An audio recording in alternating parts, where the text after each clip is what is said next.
You have to first unlearn many things before I proceed further with this treatise. The history of the world, as you have learned so far, is a thoroughly screwed up version. This is the general and large truth. When I said the history of the world, I did not mean just the political history of the world. It is the same with the scientific history of the world, the spiritual history of the world, the cultural history of the world, and the economic and trade history of the world, etc.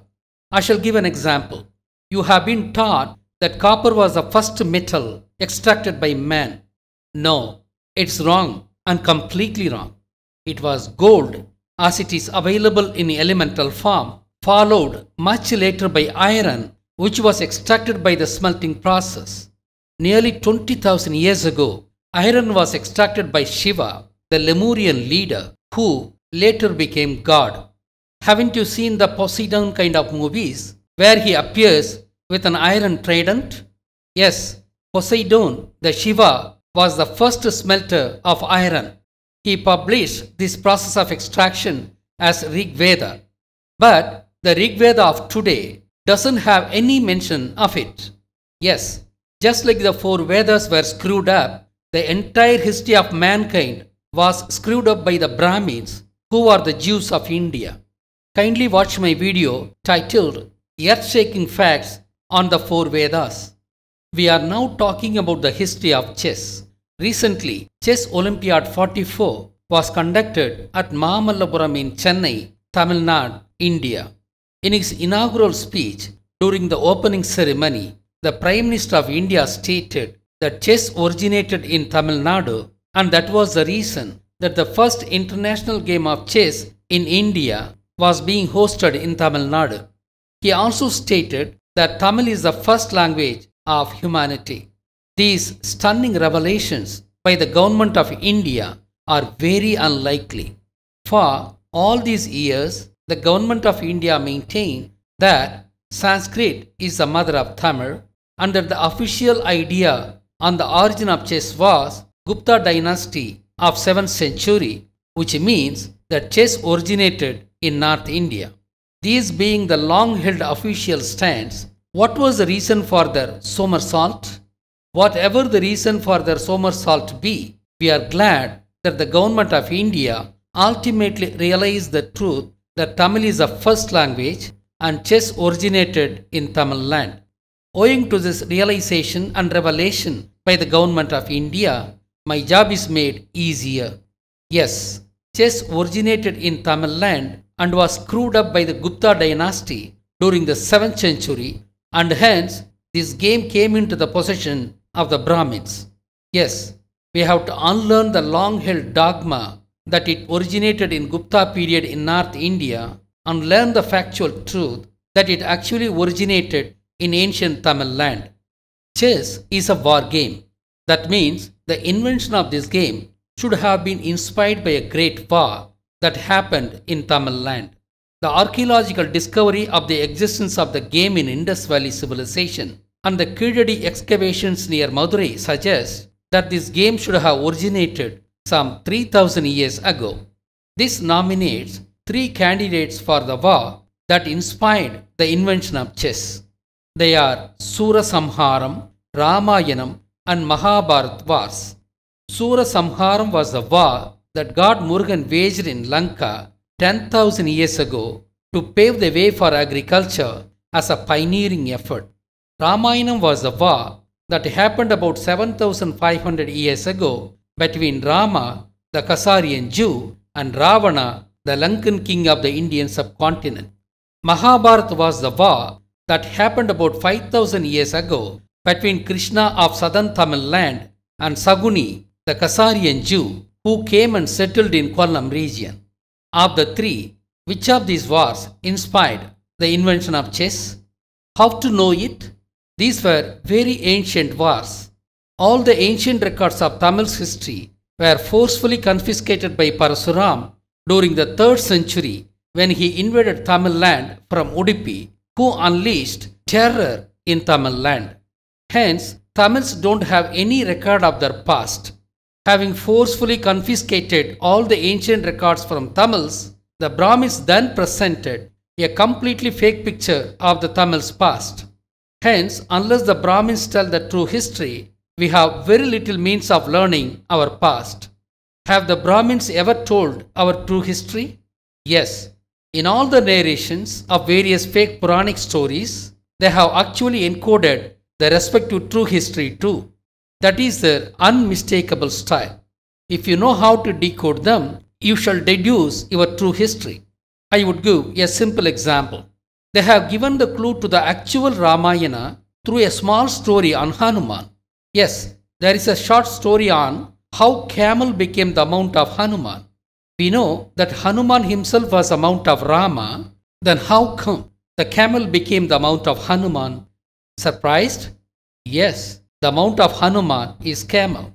Hanuman belonged to the Western Ghats mountain region. Western Ghats is not at all the habitat of camel.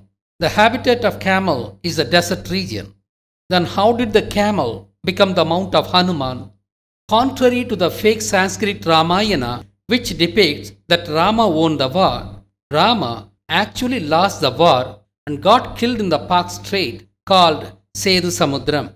Hence, following the defeat of Rama's army, Hanuman and his warrior people fled to Mauritania of Sahara, fearing persecution by Ravana. In fact, the nation Mauritania was named after Maruti, and Maruti is yet another name of Hanuman. Consolidating this fact, adjacent to Mauritania, there exists a nation called Mali, which was named after Vali, the assassinated brother of Sugriva. Obviously, Hanuman rode camel in his second home, which was the Saharan desert, and hence camel became his mount. This single clue had helped me to establish the factual truth about Ramayana. Kindly watch my research videos on Ramayana, the playlist of which is given in the description box. It goes the same with every Puranic story of the Brahmins. Why are they encoding factual truth in their fake Puranic stories? It is to educate the future generations of the Brahmins of the true history of this land. This knowledge is disseminated through the mutts and Masonic lodges to the chosen Brahmins who take up responsible professions. Having given a solid proof on encoding factual truth in fictional stories, we shall now return to consider the matter regarding chess. Origin of chess also has one such Puranic story. By decoding that story, I have established that Krishna invented chess game. There is a village called Puvanur in the Kaveri river basin called in the name of flower. In that village, there is a temple called Chaduranga Vallabhanath temple. It is in this temple that God Shiva is said to have played the game of chess with Parvati, his consort. The story goes like this. Once a king named Vasudeva ruled in Tirunelveli region of southern Tamil land. He did not have offsprings. He pleaded to Nellayappa, the local deity, for the same. On hearing his plea, God Nellayappa asked his wife Gandhimati to be born as a child for this childless king. Following this, when the king and his wife are bathing in Tamarabarni river, a conch came floating towards them. When they took the conch into their hands, it transformed into a baby girl. They named her Raja Rajeswari. God Nellayappa also sent Chamundi as a nurse to take care of the baby girl. The grown-up girl became proficient in the game of chess. No one could defeat her. The king declared that whoever could defeat Rajeswari in chess could marry her. When the king and his daughter were on pilgrimage to this Puvanur temple, a sage came forward to play chess with Rajeswari. Very quickly and amazingly, he defeated her. The sage then disclosed his true identity. The sage was none other than Shiva. As Shiva played chess in this temple is called Chaduranga Vallabhanath temple. This is the short form of the story told by the Brahmins.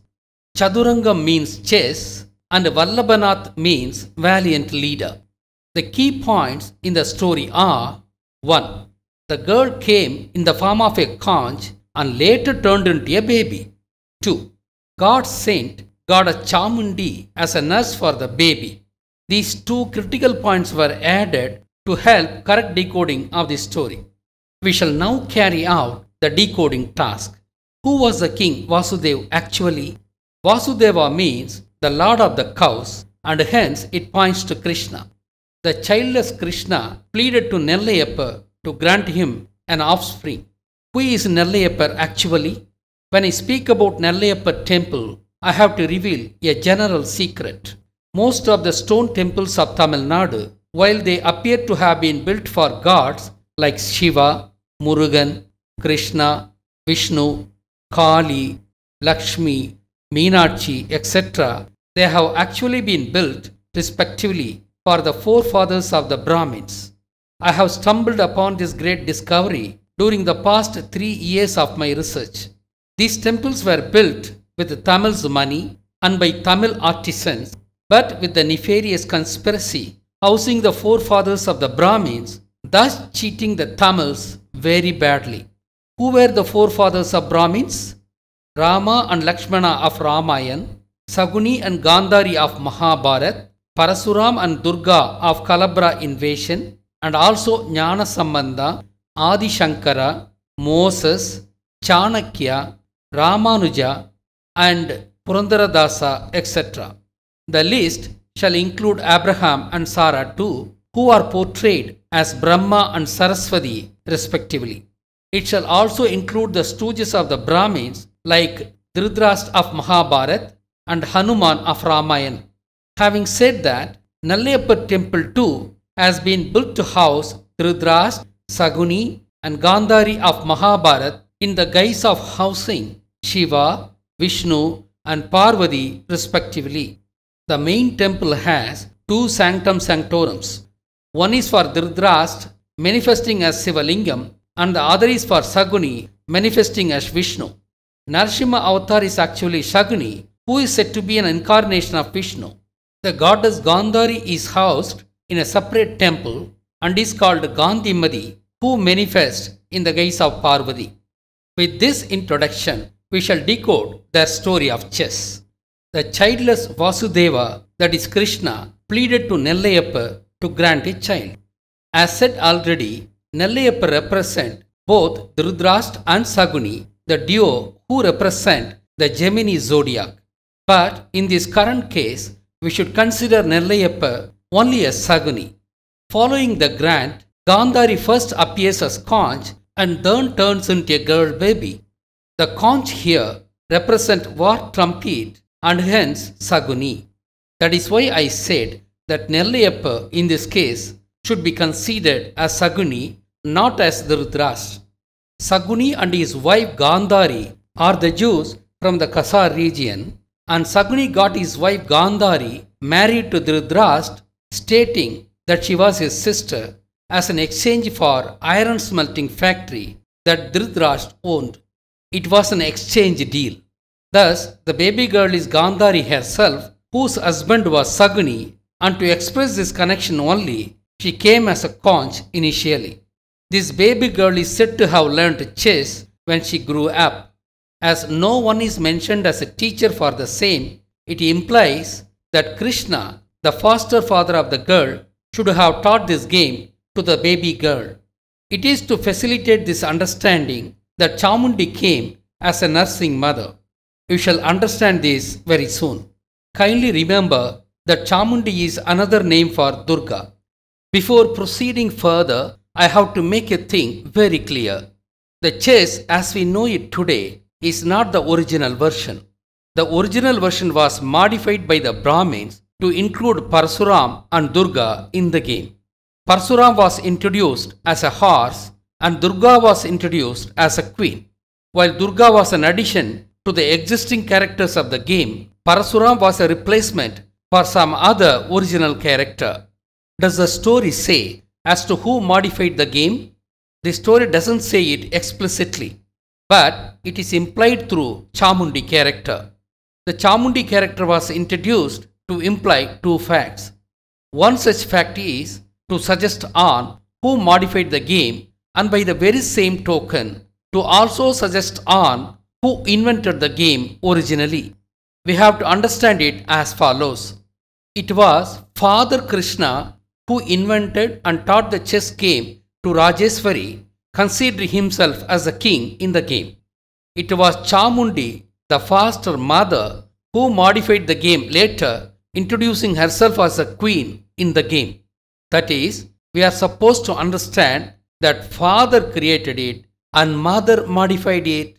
That was the reason that Chamundi was introduced as a nursing mother in this crafty story. Hence, by decoding this very crafty story, we have established that Vasudeva Krishna invented chess following his war victory over Saguni. As Mahabarath war happened 5000 years ago, the age of the original chess is also 5000 years. This chess was edited during the Gupta period, that is, the 7th century, by the Brahmins, and these Brahmins represent the Chamundi character in this fake story. As the queen was the additional character introduced into this game, the original 7x7 chessboard became the 8x8 chessboard. Why do I say that queen was introduced as additional character? It is because the Tamils never use woman in warfare, but the Jews commonly use woman in warfare as honey trap to subdue the enemy shamefully. For example, Parsuram sent his wife Durga as a honey trap to love and kill the Mysore king, who is depicted as Mahisasur. She made love with him for 9 days, which is celebrated as Navaratri, and on the 10th day, called Vijaya Dasami, she killed him by cutting his penis with a knife while he was fast asleep.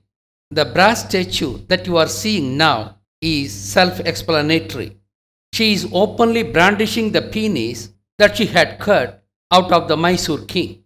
The buffalo is introduced to identify him as the Mysore king. Thus, it is proved that Jews use women in warfare to seduce and kill the enemy shamefully. Hence, queen is only an addition to the original Tamil game, and she is not a replacement for something else. The Brahmins introduced Parsuram also, the husband of Durga, as the horse, calling him knight, replacing some other character in the original game. Can we guess which was that original character that this new knight replaced? His name itself suggests whom he replaced. The knight in his name is the clue. Wars can't be fought without spies. The spies work only in the night times. Hence, spies can be called as night soldiers or simply knight. As the new character is called knight with the same pronunciation as knight, we shall guess that the original character was actually the night soldier. That means the night soldier, who was the spy, was replaced by the horse and was named as knight. That means K plus knight, knight. What does K represent here? My research during the past 3 years have revealed numerous startling facts. One such fact is that Parsuram represents Saint Nicholas in Christianity. Hence, Saint Nicholas is a fictional character introduced into Christianity by the Jews to remember Parsuram. But Saint Nicholas has the dualistic counterpart called Krampan. That is, Nicholas is saint while Krampan is devil. The meaning is that Parsuram appears as good, but in reality he exists only as a devil. Yes, Parsuram was an epitome of evil, and he was called Krampan in German, which means devil. Thus we understand that the short form of Krampan is K.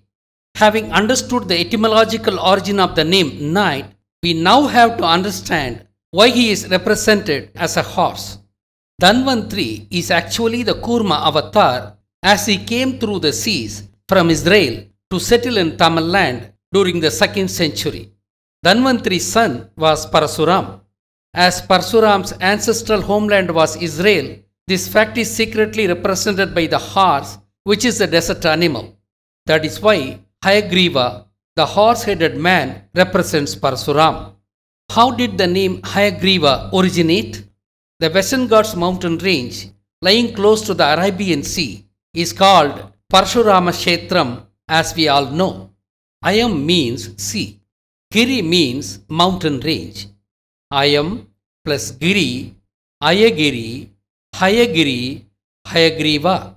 Thus we know that the night is actually Parasuram, and as Parasuram is represented by eggs, the night moves in eggs-like L-shaped path. Hence, the original chessboard was 7 by 7 with 5 characters, namely king, ministers, spies, elephant battalion, and the soldiers. The new and modified chessboard is 8 by 8 with 6 characters, namely king, queen, ministers, horse battalion, elephant battalion, and the soldiers. Thus, by decoding the Puranic story, we have established that Krishna was the original inventor of this game.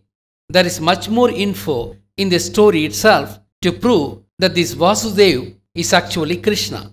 The name of the village, Puvanur, of this temple and its location in Brindavan, that is Kaveri River Basin, are those further info. Another proof that this game was invented by Krishna was exhibited by conducting the Chess Olympiad 44 as a truly Mahabarath event. It's a huge subject matter which I consider to be beyond the scope of this treatise. Next, just like telling the true history through Puranic stories, the Jews tell the same through their movies too. Gauravam was one such a Tamil movie that was based on Mahabarath, and the chessboard scene was included in it to suggest its relation to Mahabarath. Just watch the song scene, for which I have given the link in the description box. The song sequence depicts the war between Dhritarashtra and Krishna. Even if you don't know Tamil, the song sequence is worth watching. Hence, this movie stands as a proof that chess originated out of Mahabharata war. In fact, by decoding most of the English movies, we shall discover the true history of ancient Tamil land. Do you know that Lion King movie represents Ramayan, Moorish invasion of North India, and the Kalabra invasion of South India? Mahabharata not only produced chess, it also played as a model for the evolution of the judiciary as we know it today. Not only that it played as a model, this epic also generated all the technical words and the philosophy behind the current judiciary too. I would explain this through an exclusive and amazing video soon. Thus, every inhabitant of this world should learn the Indian epics called Ramayana and Mahabharata. The consequences of these two wars have shaped the world as we know it today. Moreover, by learning about the Kalabra invasion of Tamil land, we shall understand the current predicament of the world too.